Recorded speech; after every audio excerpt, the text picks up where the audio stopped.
नमस्कार. मालिकेच्या आजच्या भागामध्ये आपल्याला पाहायला मिळणार आहे की अखेर अपूर्वाला यश मिळतं आकाश भूमी या दोघांना अटक करण्यामध्ये. आणि आकाश भूमीला ती अटक करून घेऊन चाललेलीही असते, पण अचानक एक आशेचा किरण जागा होतो. म्हणजे आकाश भूमी किती निर्मळ आहेत, आजपर्यंत त्यांनी प्रामाणिकपणे सगळ्या गोष्टी केलेल्या आहेत. आणि तो आशेचा किरण ज्या पद्धतीने आपल्या सर्वांच्या समोर येत आहे, तो म्हणजे गाडीतून जात असताना सगळं संपलंय असं वाटत होतं. आणि अचानक भूमीची नजर पडते आणि भूमीला दिसते ती म्हणजे जिवंत रागिनी.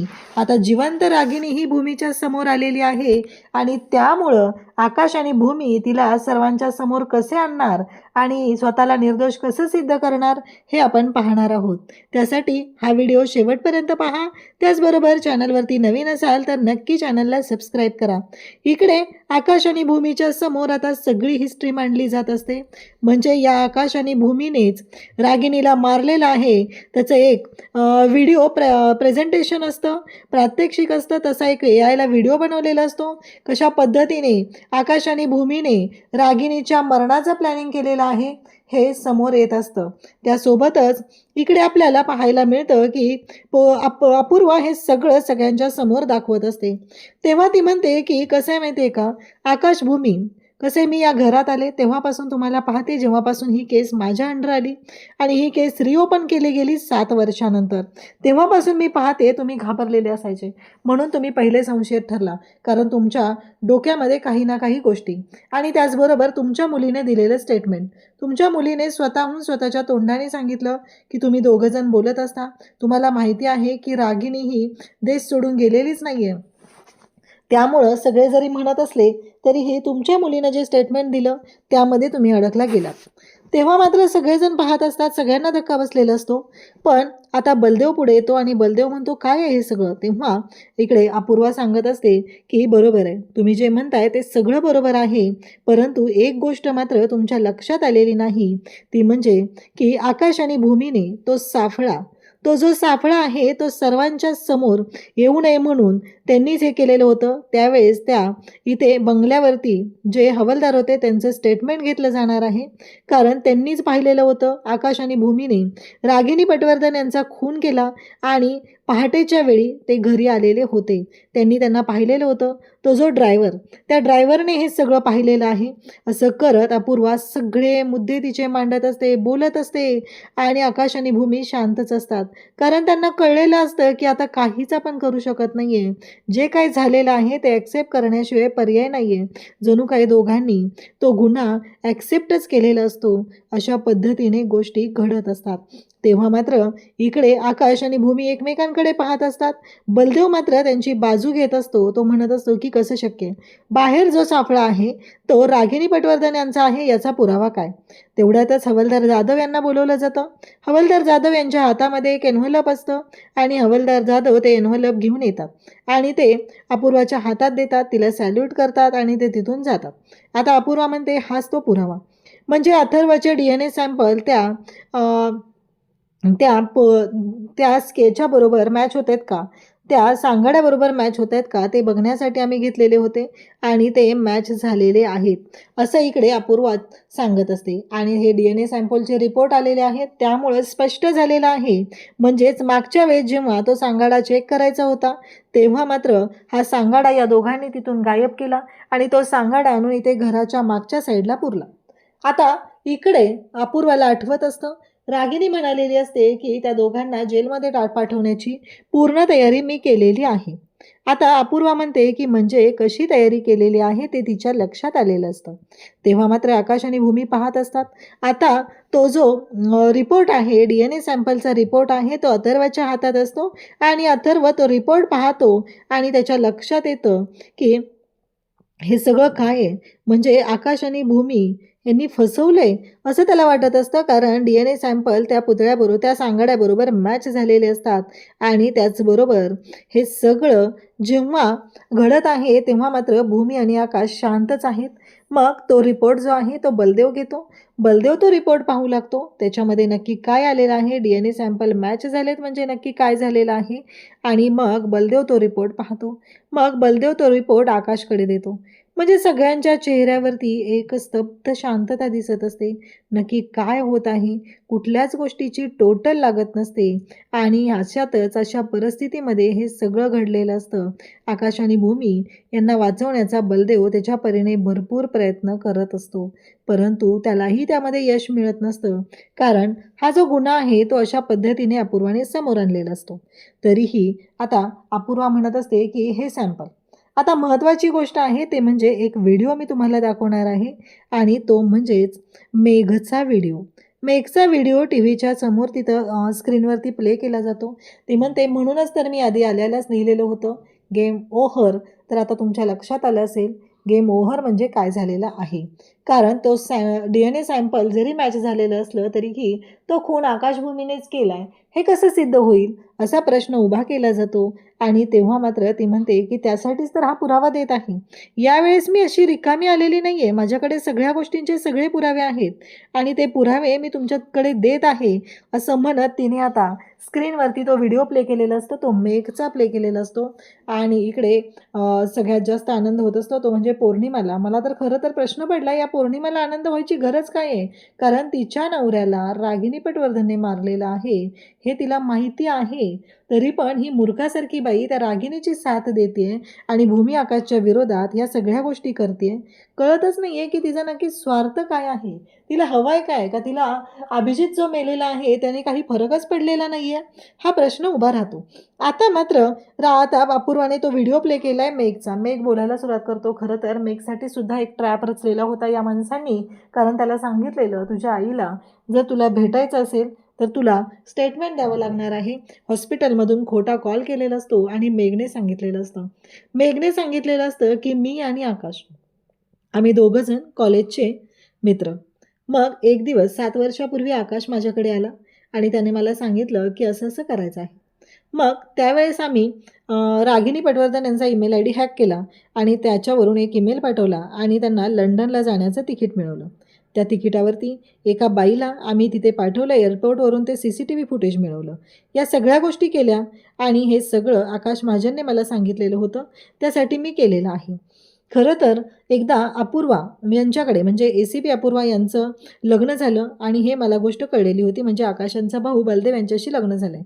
ही केस रिओपन झाली आहे हेही समोर आलेलं होतं आणि मग मात्र त्या बरोबर आमच्या मागावर आल्या होत्या. तेव्हा तिथून मी आणि आकाशने पळ काढलेला आहे असं हे सगळं स्टेटमेंट दिलेलं असतं. आणि आता आकाश म्हणतो की सगळं संपलं. कारण आता मेघने स्टेटमेंट दिलेलं आहे आणि आता पुढे काय हा प्रश्न उभा राहिलेला आहे. त्यामुळं आकाश मात्र घाबरलेला असतो आणि मग मात्र अपूर्वा म्हणते ऐकलं का? हा जो मेघ आहे ना तो आकाशचा मित्र आहे आणि त्याने स्टेटमेंट दिलेलं आहे. लक्षात येतंय ना? अजून कोणाला काय पुरावे हवे आहेत का? असं ती सांगत असते. तेव्हा भूमीला ती विचारत असते कसं आहे माहिती आहे का? संशय घेणाऱ्या व्यक्ती तुम्हीच होता म्हणून तुमच्यावरती संशय घेतला गेला. कारण तुम्ही चुकीच्या पद्धतीने वागत होता.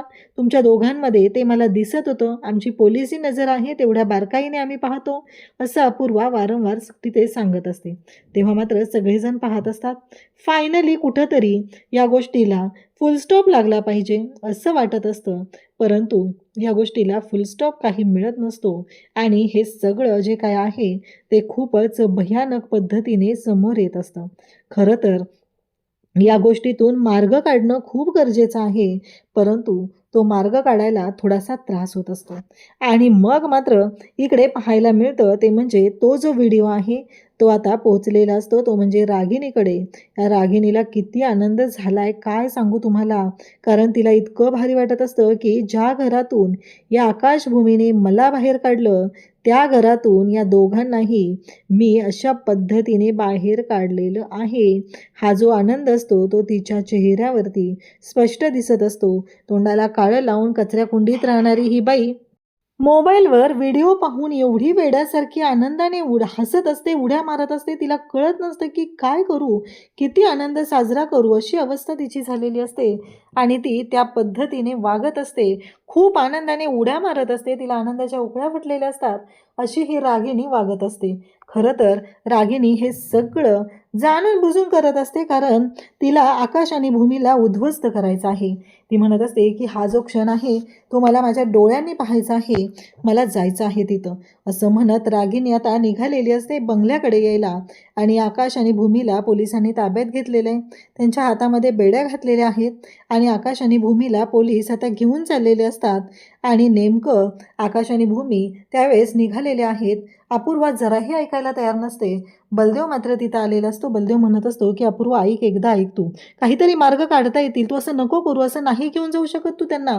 परंतु बलदेव मात्र हे बोलत असतो तेव्हा अपूर्वा म्हणते की तुमच्याकडे कायद्याचे मार्ग आहेत, त्याने तुम्ही वापर करा, पण यातून मी त्यांना वाचवू शकत नाही, कारण त्यांनी हा गुन्हा केलेला आहे आणि त्या गुन्ह्याची शिक्षा त्यांना झालीच पाहिजे, असं अपूर्वा बोलत असते. तेव्हा मात्र आकाश आणि भूमी शांतच असतात.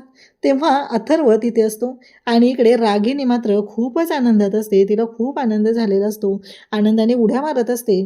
ती आनंदाने अगदी वेडी झालेली असते आणि ती आता इकडे महाजनांच्या बंगल्याकडे यायला निघालेली असते. तिच्या डोक्यात फक्त एकच चालू आहे, ते जे काय आहे ते म्हणजेच की आकाश आणि भूमी संपले.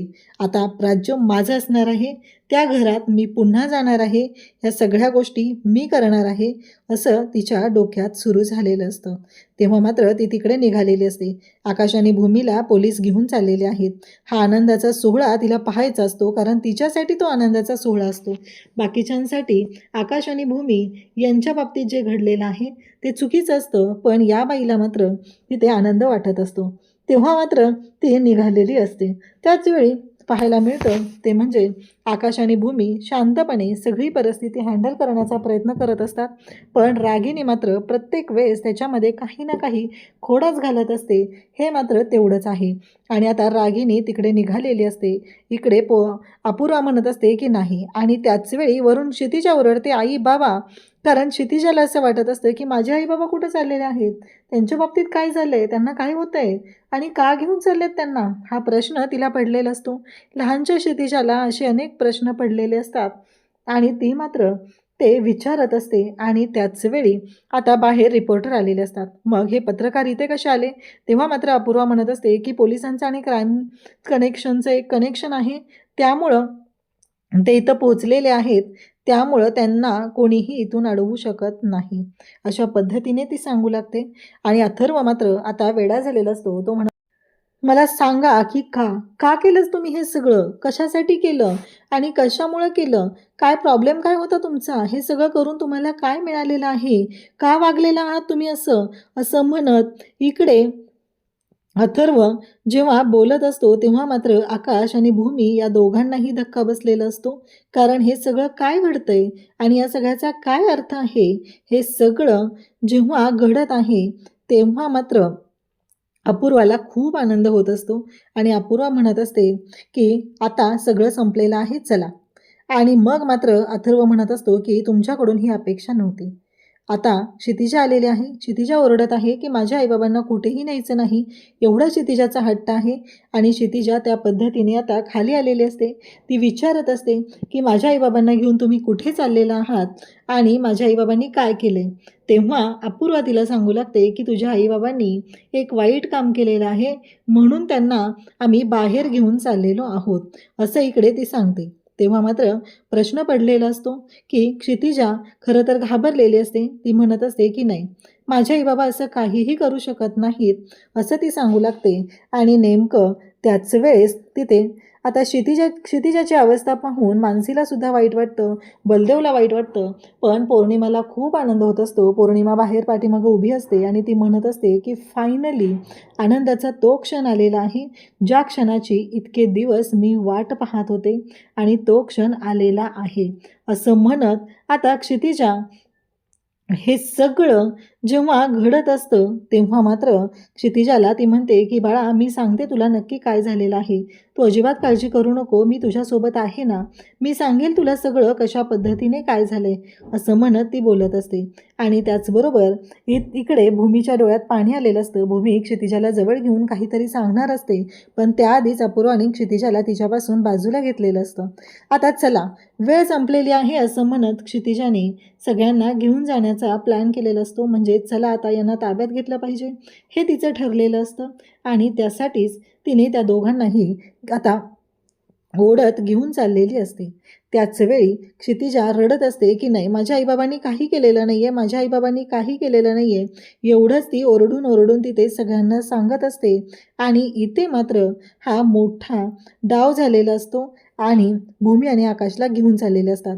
बाहेर लोक आलेले असतात, ते लोक ओरडत असतात, ते म्हणत असतात की स्वतःला सभ्य समजणारी ही माणसं असं काहीतरी करत असतील असं स्वप्नातही वाटलेलं नव्हतं. कारण या माणसांनी जे काही केलेलं आहे त्याची शिक्षा यांना झालीच पाहिजे असं ती म्हणत असते की आकाश महाजन, भूमी महाजन यांना शिक्षा झालीच पाहिजे, कारण यांनी घरातल्या स्वतःच्या आत्याचा खून केलेला आहे असं म्हणत ते बोलत आहेत. त्यासोबतच इकडे भूमीला धक्का बसलेला आहे. क्षितिजा रडत असते. क्षितिजाचं भविष्य यासाठी त्यांनी हा निर्णय घेतलेला होता 7 वर्षांपूर्वी आणि आज पुन्हा तेच समोर आलेलं असतं. त्यामुळं त्या दोघांनाही वाईट वाटत असतं.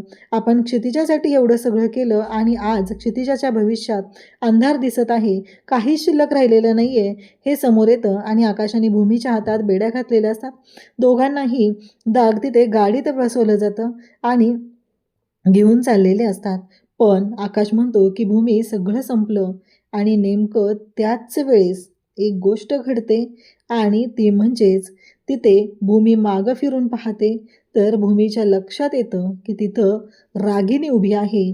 जेव्हा आकाश म्हणत होता की सगळं संपलं आणि त्या क्षणी भूमीने रागिनीला पाहिलेलं असतं आणि भूमी म्हणते की आकाश पाहतो समोर रागिनी आत्या आणि भूमी आता रागिनीला पकडून सर्वांच्या समोर कसं आणणार हे आपण पाहणार आहोत. अशाच अपडेटसाठी चॅनलशी कनेक्ट राहा. थँक्यू.